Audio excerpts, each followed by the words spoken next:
Welcome to the Big Bets on Campus podcast. This is the Group of Five Deep Dive. Week 1 has arrived, and folks, we got some wind in our sails. Duck and I went 4-0 on our best bets to kick off the season. We were there in Chicago. Joe's on weed, cutting it up with some BBOC fans in person.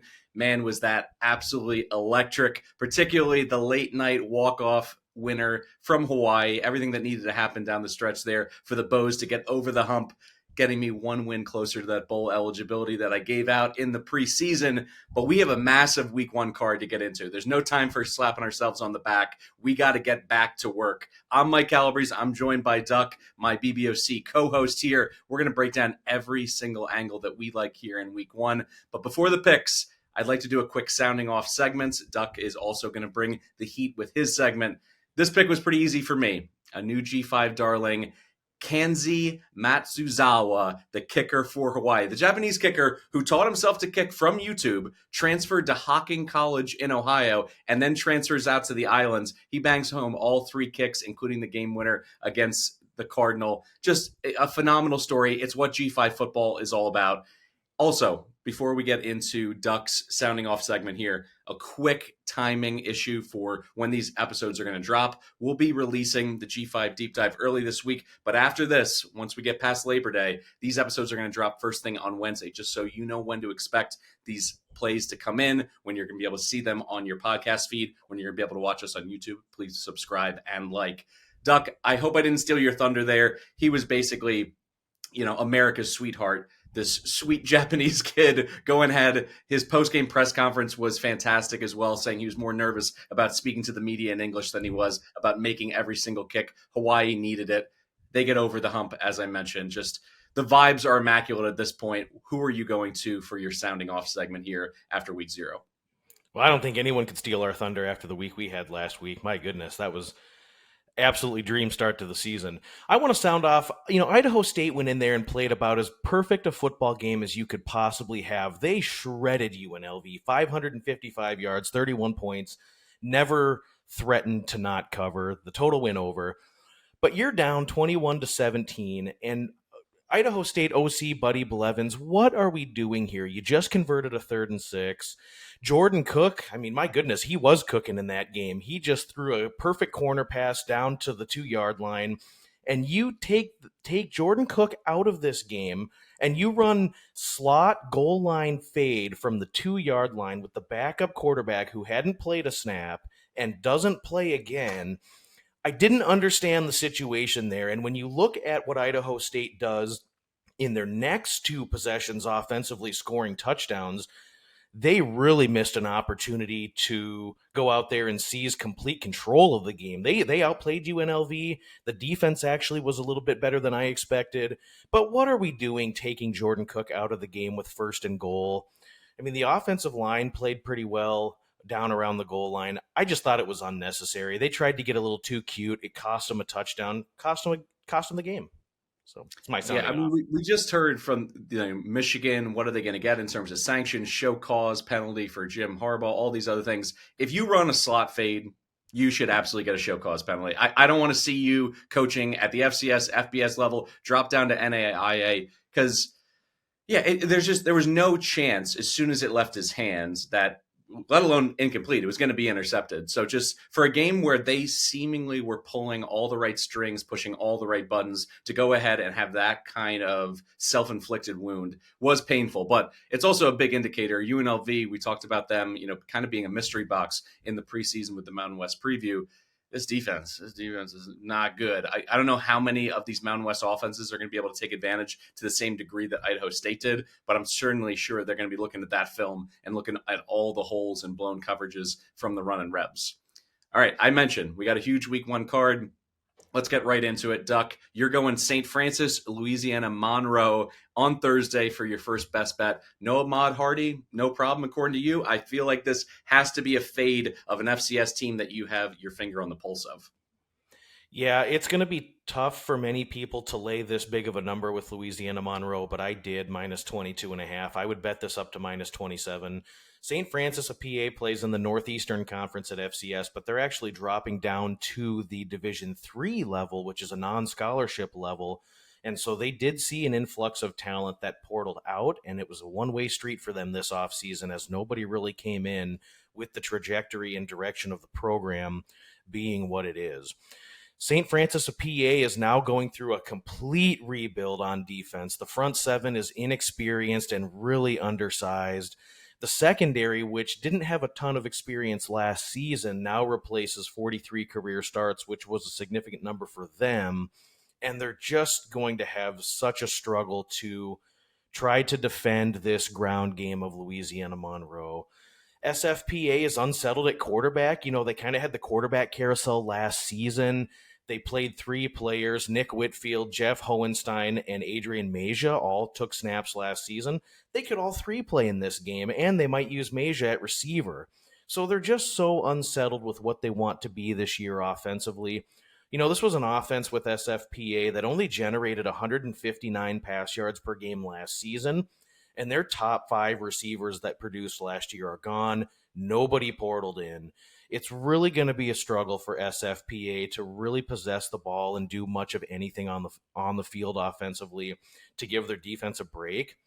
Now, from a schedule perspective, ULM has Alabama on deck, and then they have a bye. Well, they're not going to beat Alabama. They'll maybe go in there and play their first string for a half, but once that game gets out of hand, keep everybody healthy, get into the bye week, and then kind of regroup. You really need to get your guys cooking here. You're not going to get them on a roll against Alabama, and you just don't want to have 3 kind of stale weeks before you start the meat and potatoes of your schedule. This is the week to get your guys to cook. Get them some reps, run the ball with explosivity. You've got a deep running back room. You're going to want to get 3 or 4 guys some touches. ULM's defense actually last season was pretty good. The first 4 or 5 games before they wore down late in the season. They're not going to be worn down at this point. I think that they'll be firing on all cylinders. Aiden Armanta is actually kind of a sneaky, talented quarterback in the Sun Belt, and now he's in the second year of the system. I think he'll put up some big numbers here against SFPA. You'll just see a night and day talent mismatch here with a G5 Sun Belt team playing against a middling NEC team that's transitioning to Division III. Lay it with UL Monroe. I love the nugget in terms of their transition, the portaling out of talent. That does feel like, they are an FCS team in name only and really closer to what they're going to be moving forward. My best bet, I'm going to go with a MAC school catching too many points, in my opinion. Buffalo plus 18 at Minnesota, also a Thursday kickoff. It's going to come as a surprise to some, but Fleck has actually done a decent job as a double-digit favorite. Since 2022, he's 7-3 in spots like this when they're laying 10 or more. And you see what they have in terms of, their defense coming back 11th in returning production there. And they have the best player on the field in Darius Taylor. Everything runs through him offensively. He's going to get probably 30 plus touches in this game when you factor in what they do in the passing game, targeting him probably 5 or 6 times.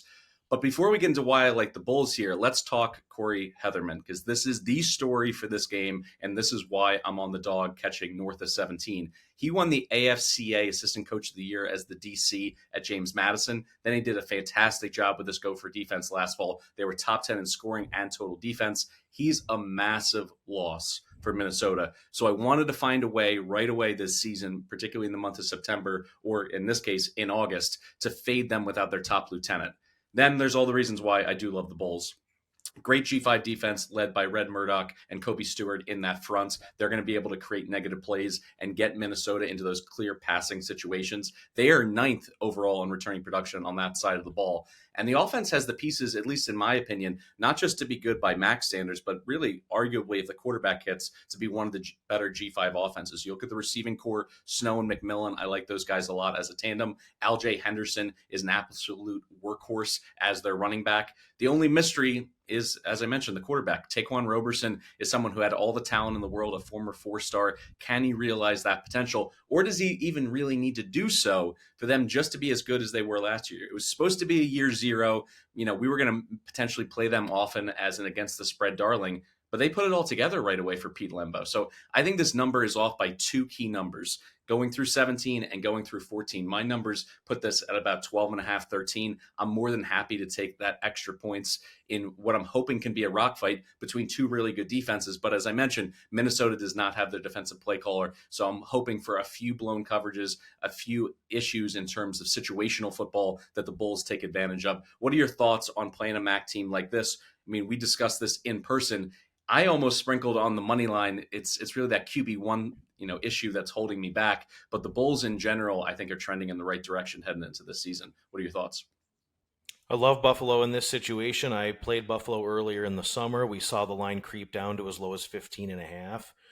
I think it was a service play that was released that caused this line to spike back up. I don't agree with the move. I went back for more 18.5. This allows everyone now who didn't get in early in the summer to swoop in and grab that 18 or 18.5 now.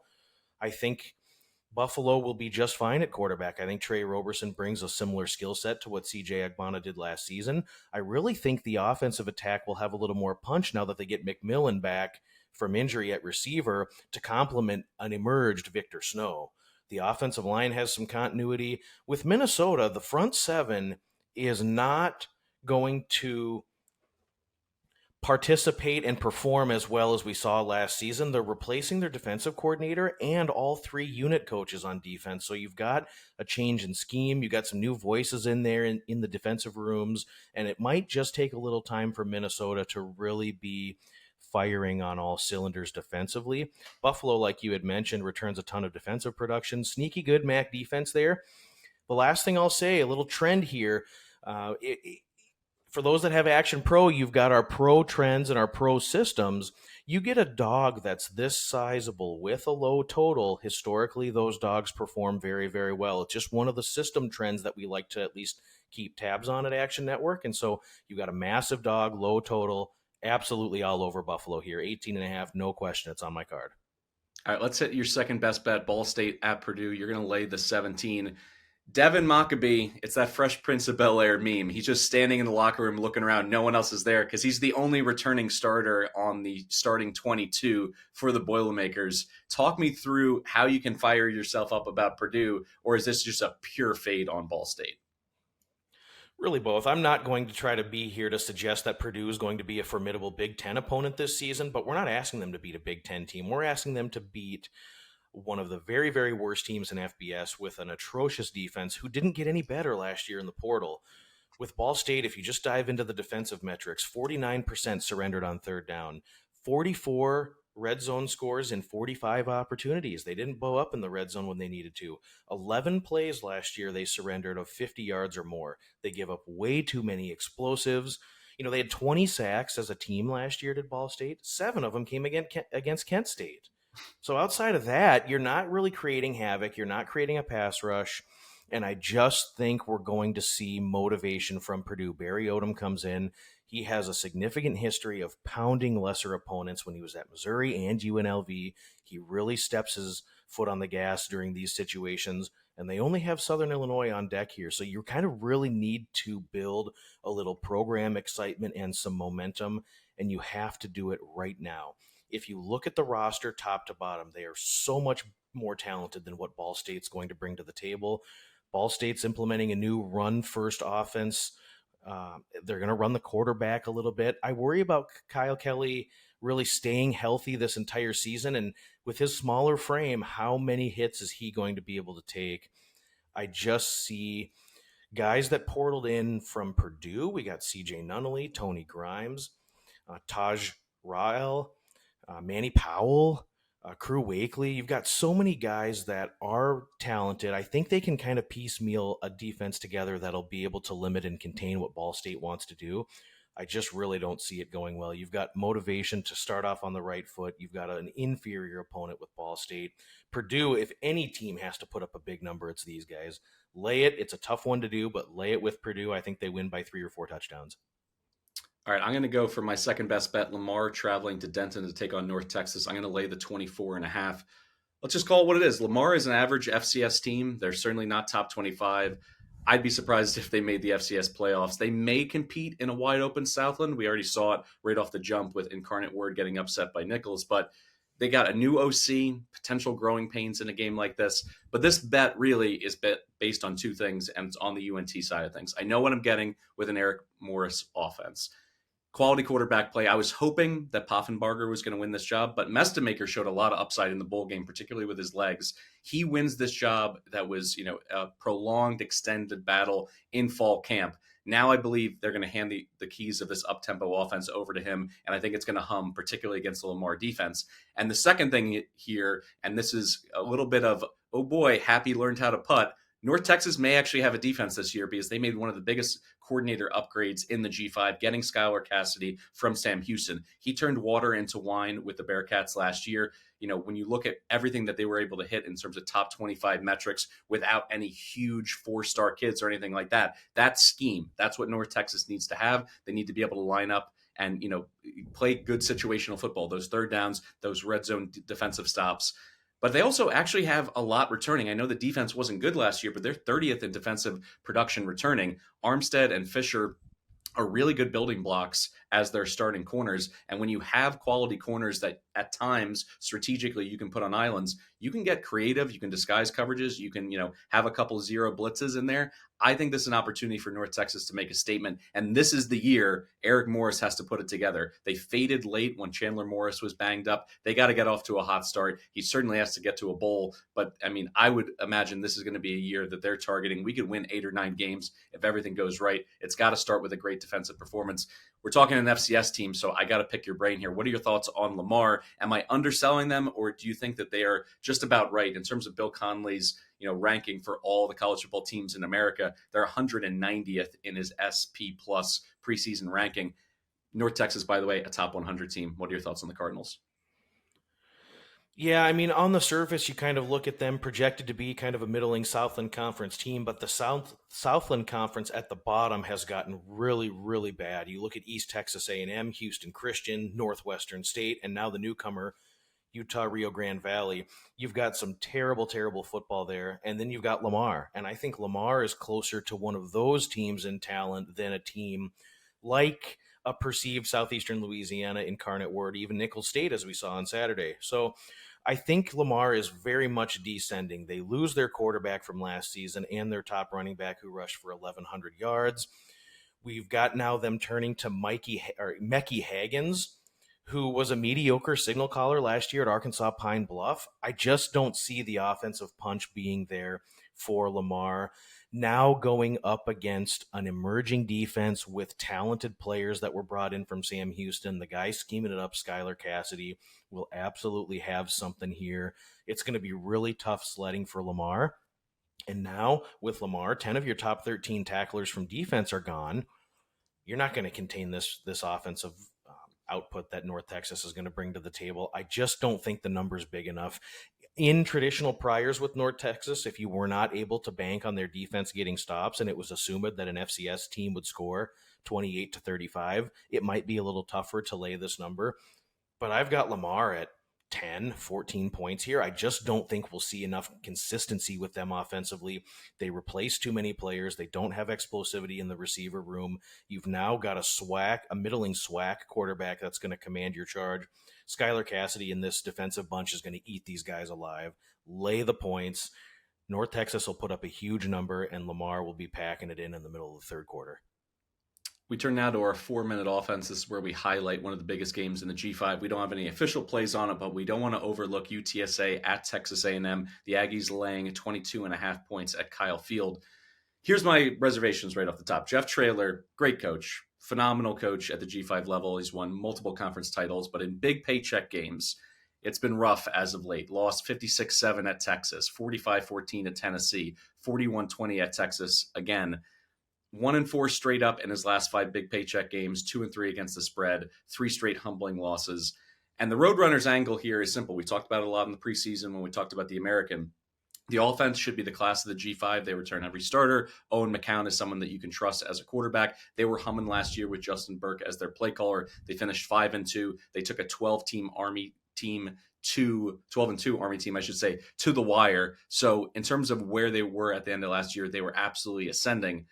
But this defense is a complete gut job. I trust Jess Lepp certainly in AAC play, but that does not extend to him in this opener against an A&M offense that I think from a personnel standpoint is just going to outclass them, at every turn. You look at, what's happening in G5, that's where we're focused. And maybe it's because my eyes are there and I'm not focused fully in the same way that Stuck and Colin are on the Power Four teams. But this SEC buzz, where is it for the Aggies? Because offensively, I could see Marcel Reed taking a big step forward. He had QBRs at 94 plus against Florida and LSU. That LSU game, he came off the bench, did it all with his legs. He had 3 rushing scores there. Now they add Mario Craver and Casey Concepcion, who was totally misused last year at NC State. I think they could have Pop in the quick game, in the RPO bubble screen game, to be able to take some of those short throws, take them to the house. And when you look at their offensive line, like they have the road graders up front to move people. The backfield is deep. I think that they're going to be able to get whatever they want offensively. And then this defense, I think, is wrecking crew quality. PFF has them as the 9th best defense in America. It starts with that awesome receiving core, York in the middle, just making plays all over the place. Julian Humphrey, maybe one of the fastest corners in America. I could see them not only forcing turnovers, but maybe taking a scoop and score, a pick 6 to the house. The only way that you can talk yourself into UTSA, in my opinion at least, is that A&M plays with their food a lot. Historically, even last year, Bowling Green and Arkansas were nerve-wracking wins that should not have been that close. They also lose to Auburn in 4 overtimes. So they've essentially allowed teams, when they're punching down a little bit, to hang around, and sometimes they get burned. But overall, I'm a believer in Elko. My numbers call for this to be just north of 4 touchdowns. So unless this number gets, steamed in a crazy way, it's a stay away for me. I can't play the Roadrunners here. I will be playing them multiple times this season, but cash the paycheck. Hopefully nobody gets hurt. McCown, put them in bubble wrap, probably in the third quarter here, maybe get some backups in. What are your thoughts on this in-state rivalry, we'll call it, between the Roadrunners and Aggies? A lot of the same sentiments. Major overhaul for UTSA along the defensive front 7. The top 5 producing defensive linemen are gone. The linebacker room is completely bare. I just can't see the defensive front 7 providing any resistance to what Texas A&M wants to do offensively. There's going to be a major mismatch in the trenches. And I think UTSA operating at blazing speed offensively, they're high tempo, they want to pass the ball around. It might go sideways early here if that defense gets left high and dry after several quick possessions that are 3 and out. They might be on the field a lot in the first half. I don't think we'll have the sack or the tackle for loss pressure here that will be necessary to really put the heat on Marcel Reed to try to force throws. And like you had said, the receivers that portal in, I expect them to completely feast here and have massive explosivity in the pass game. We've got 3 capable backs that are going to share carries, and when this game does get out of hand, they're going to feed EJ Smith and they're going to get him some touches, and he's going to want to pop off as well. So don't just expect them to salt this game away in the fourth quarter. They're going to want to get some of those additional running backs some meaningful touches, maybe see them sniff the end zone. I think A&M's team total, which is projected about 39.5, is worth going over. Anything up to 41.5, I think, is good. I'm just holding off on putting a play in because we might get a little weather. We might get a little rain, and it could turn into a lot of rain. So I'm just taking a peek at the weather, and as we get closer to the week, if it's going to be marginal, there's not going to be any wind, but if we get marginal rain or no rain, you'll see something come through on the app on an A&M team total over. Great call on the weather. Also, the A&M offensive line, I failed to mention. They return every starter. Only 4 schools in America can say that. All right, football season is here, folks, and we got some huge improvements and updates coming to the award-winning Action Network app, which we're very excited to discuss in the weeks ahead. But you don't want to miss out on the free Action app, because as soon as we put our picks in, as we book them, my picks, Ducks, Stucks, Colin Wilson, all of the experts here at Action, you want to be able to see them in real time so you can get the best number. You can sign up free right now by using the link in the episode description, and you can go ahead and follow us. You just search for Breeze or Calabrese. My name's going to pop up. You put in Duck right at the top of the list in terms of follows. It's going to be our good man here, Josh Nunn. You want to follow us so that you get every single angle as soon as it comes through. All right, we are back here. We teased it in week 0. We didn't have Underdog Parlay. The G5 Moneyline Underdog Parlay is back. We got a pair of plus 190 dogs. When you put it together, pays close to plus 750. So let's hop into it. Thursday, South Florida hosting Boise. I'm going to go ahead and take the Bulls. Byron Brown, when he's healthy, he can run the hell out of this veer and shoot offense. And Golish's attack, what they're going to do, they're going to walk those wide receivers outside the numbers right next to the sideline. Defensively, you have to go ahead and walk your DBs out there. What does that do? It simplifies things for the quarterback because you can't hide or disguise your blitzes. And if you're talking about Boise State football, they love to send the heat. So even if they are going to do that and they're going to gamble, at least Byron Brown pre-snap knows that it's coming. On the other side of things, no Dirk Cutter on the headset calling plays for the Broncos. Nate Potter in his first game in the big boy seat calling plays for the Broncos without Ashton Jeanty. So much more pressure on Madsen in this game because without Jeanty, who essentially you could even call a bad play, you could fail to audible out. He's going to break 2 or 3 tackles, take it to the house for 60 yards. The fact of the matter is Maddox has to be a difference maker, and I don't necessarily see it in terms of this, just the quarterback matchup between him and Brown. Hot, sticky conditions down in Tampa. It's going to feel like 96 on the field for kickoff. There's also like a 50-50 shot of thunderstorms, so this could be a stop and start kind of game. All of those weird elements and angles, I like the home team, to be able to weather that storm figuratively and literally.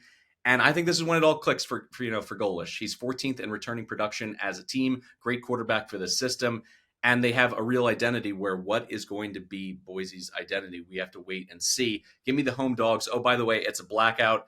Student section is going to be wearing all black. They get all black unis. I love the vibes. I'm going to go ahead here, plus 190 with USF to score a massive ranked upset against the number 25 team in America. All right, Duck, take me through UTEP. What are you seeing, and why do you like them at nearly 2-1? Yeah, really highly contested quarterback battle that went deep into fall camp. Malachi Nelson wins the job. I think he provides a little more upside than Skylar Locklear. The offense, I think, is just really ready to explode in this second year in the Scotty Walden system. They're loaded at receiver. They've got some running backs that can pop off. You've got the offensive line that added significant size and strength via the portal and in off-season conditioning. We should see much better pass protection this year with a little bit more familiarity in the system, in the Scotty Walden system here. Defense, I think, sees a significant talent upgrade as well for UTEP, specifically in the linebacker room. You got Micah Davey, who comes in from McNeese, and he was all over the field last year. Just a tremendous player. You'll see right away that the linebackers, which are really key in that defensive system, are really going to perform well. Now when we got Utah State, we're talking about them. One of the most porous defenses that we saw in FBS last season. And their solution with Bronco Mendenhall coming in was to bring his defensive coordinator with New Mexico and 2 of their starting corners back with them. I think we will just see that the Aggies are going to be undersized on defense in the defensive line. The secondary was brutal last year, and to bring in players from New Mexico that had an equally bad secondary, I just don't feel like that's the solution here. I'm not excited about offensively what the U-Tags are gonna show up with. I know Bronco Mendenhall can turn around programs, but I just don't think he has the tools to really do it right away. I think we've got a wrong team favored situation here. You look at the offensive losses for Utah State. Running back face-on goes to South Carolina. Jalen Royals is gone. Kyrese White and Robert Briggs are both gone. A lot of the explosivity that you could count on from Utah State to at least throw a couple of punches is all gone. Oh, by the way, you're breaking in 5 new on the offensive line. I just can't see this offensive system humming. I can see UTEP's getting much better in year 2. I think the wrong team is favored here. I think UTEP will go in there and actually win the game on the field. My favorite new segment for this year, our 2-minute drill where you run through the rest of your card.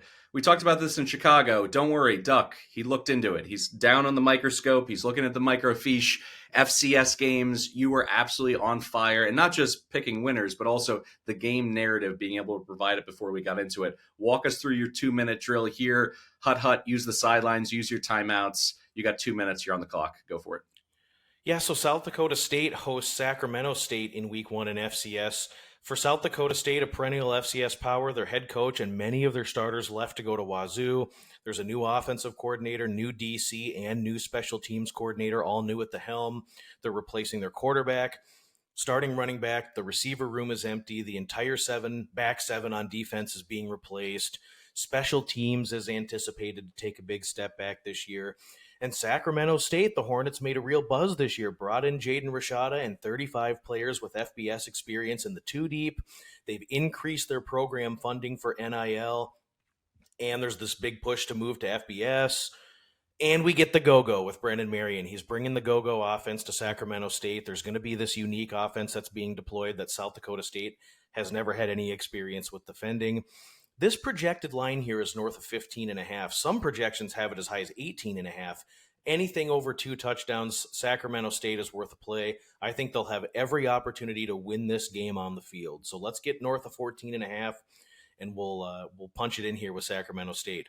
Next one, East Tennessee State plays Murray State. I cannot stress this enough, how bad Murray State is as a program, and they're really in a bad way right now. There's inexperience throughout every level of the offense and defense. Every room has inexperience. Murray State in the spring was not able to formulate a two deep because they had 34 players on their roster in spring. They just didn't have the personnel. It required them to sign 48 freshmen in this year's class. Well, those are going to be the people that are going to be playing on the field, and it's going to look really, really bad. It's going to look just as bad as last year for a bunch that gave up 534 yards per game on the road. Couldn't stop the run, 6.4 yards per carry. Now with East Tennessee, we've got Cade McNamara, who portals in, and Ja'Cory Criswell, who comes in from North Carolina. There's major talent upgrades at wide receiver. These guys should get absolutely whatever they want here offensively. I wouldn't be surprised at all if ETSU scores 50.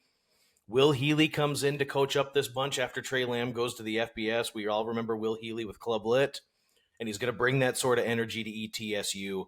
Murray State does not belong in the Missouri Valley Conference. They cannot compete with hardly any of the teams on their schedule. It's 1-11 or so. It's just Murray State's in just such a bad way this year. We'll see the youth. We'll see the inexperience. They've got half of their guys have never played a college game. Really, really in a bad way. Next one here, the last one I'll say, Middle Tennessee is hosting Austin Peay, and the projections are under a touchdown and even as low as 3.5 here.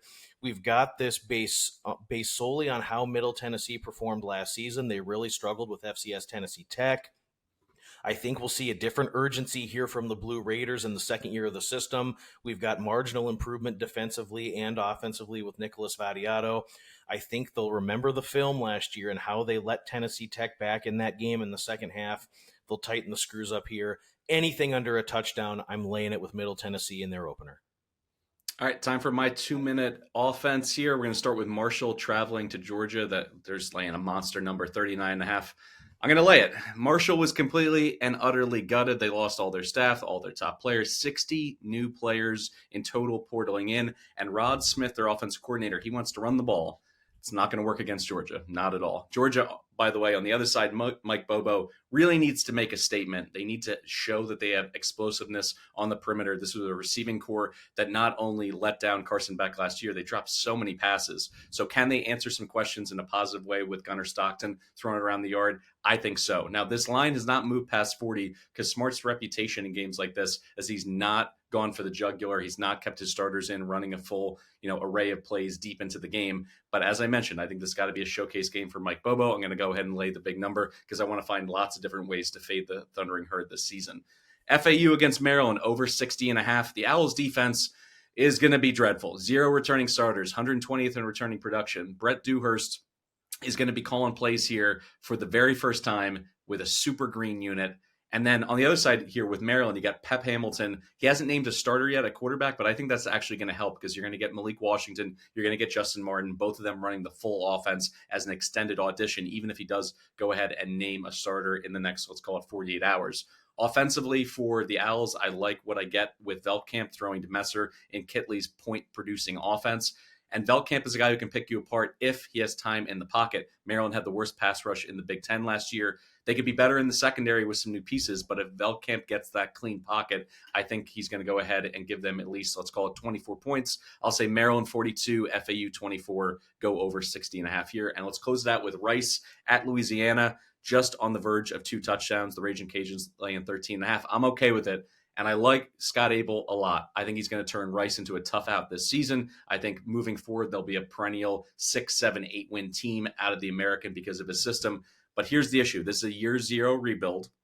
He's got a starting quarterback who was playing wide receiver last year, transitions back to quarterback. He only has 13 career pass attempts. There's going to be an issue with them starting slow with also a green offensive line. And when you look back on Abel, who we've basically pumped his tires this whole offseason, really slow and underwhelming starts in his openers. If you look at what they've done, at Davidson, some real stinkers in game one, and then they get it revved up and then they get it going in the right direction. So what I'm hoping for is a big Louisiana win here, some inflation in terms of the points that the Owls are going to catch for the rest of the month, and then go ahead and start playing them again. This Rice defense, by the way, 8 new starters and John Kay as their defensive play caller.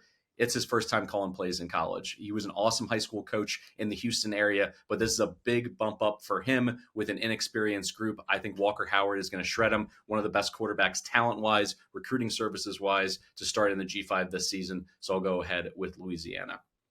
All right. We fit that segment in, the 2-minute drill for both of us. We're going to close out the episode here with this new segment that we are calling the Tug of War.